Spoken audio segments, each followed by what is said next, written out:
Stepping into the Holy of Holies. There is one book in the Bible called Song of Songs, and that makes it the superlative. It's the song over the other songs, and in the commentaries and in the analysis is being compared with the Holy of Holies. It's the most mystical book of the Bible, and I think it's appropriate to start looking at that book today and then get as far as we can before the rapture. So let's start with the 1st of Corinthians. For now we see through a glass darkly, but then face to face. Now I know in part, but then shall I know even as also I am known. And this curtain that was separating the Holy of Holies from the holy area of the temple was torn apart when Jesus died. So in some sense that gave access to the Holy of Holies, to at least see the Holy of Holies, as the curtain has been torn down. But you have to be in the holy place to see the Holy of Holies. It's not like you can see it from outside the temple or from the common area. So there is some symbolism to that. And I'll come back to this from 1 Corinthians, the context, in a moment. So in the Song of Songs, it says like this: Listen, my beloved, behold, he is coming, leaping on the mountains, jumping on the hills. My beloved is like a gazelle or a young stag. Behold, he is standing behind our wall. He is looking through the windows. He is peering through the lattice. So in the end time, we are looking through the glass all the time, but in the end time, he's looking back through that window to us. My beloved responded and said to me, Arise, my darling, my beautiful one, and come along, for behold, the winter is past. The rain is over and gone. The blossoms have already appeared in the land. The time has arrived for pruning the vines, and the voice of the turtle dove has been heard in our land. This is all pointing to spring, right at the cusp of winter changing into summer, because they did have only 2 seasons. And this pruning happens from January to March. Blossoms already appeared in the almond trees. And the turtle dove, that's in the beginning of April until the beginning of May. So we're right in this season right now. The fig tree has ripened its fruit, and the vines in blossom have given forth their fragrance.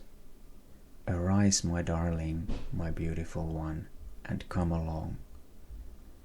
So now we see the fruit from the fig tree.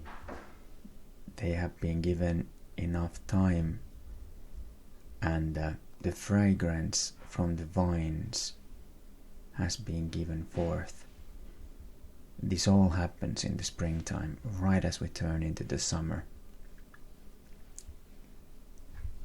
And this is from the Song of Songs 2. So now for the context of the Corinthians, taking a bit more verses from this 13. Love never fails, but if there are gifts of prophecy, they will be done away with. If there are tongues, they will cease. If there is knowledge, it will be done away with. For we know in part and prophesy in part, but when the perfect comes, the partial will be done away with. So gifts of prophecy, gifts of knowledge, gifts of tongues, they will be done away with when the perfect comes. When I was child, I used to speak like a child, think like a child, reason like a child. When I became a man, I did away with childish things. So when we become perfect, we will become mature, and we will be doing away with all childish things, including knowledge, tongues, and prophecy. For now we see in a mirror dimly, but then face to face. Now I know in part, but then I will know fully, just as I also have been fully known. But now faith, hope, and love remain, these three, but the greatest of these is love. So, when the perfect comes, our knowledge, our gifts of prophecy and tongues, they will go away. What will remain is faith, hope, and love. Everything else is wood, hay, and stubble. It will be done away with. So it's very important right now to focus on faith, hope, and especially love, because that is the greatest. Okay, so then looking at this marriage supper of the Lamb, the wedding banquet, in Song of Songs 2, like an apple tree among the trees of the forest, so is my beloved among the young men. In his shade I took great delight and sat down, and his fruit was sweet to my taste. I assume this is all of us eating the fruits of the Bible and his teachings of our Lord Jesus. He has brought me to his banquet hall, and his banner over me is love. This is the reason. Not our perfect works, not our perfect knowledge or gifts, spiritual gifts even. It's love, faith, and hope. Hope in things not seen. Thomas believed when he saw the nail and spear marks on Jesus. We have not seen him, but we have faith and hope. Refresh me with raisin cakes, sustain me with apples, because I'm lovesick. His left hand is under my head, and his right hand embraces me. So focusing on this love.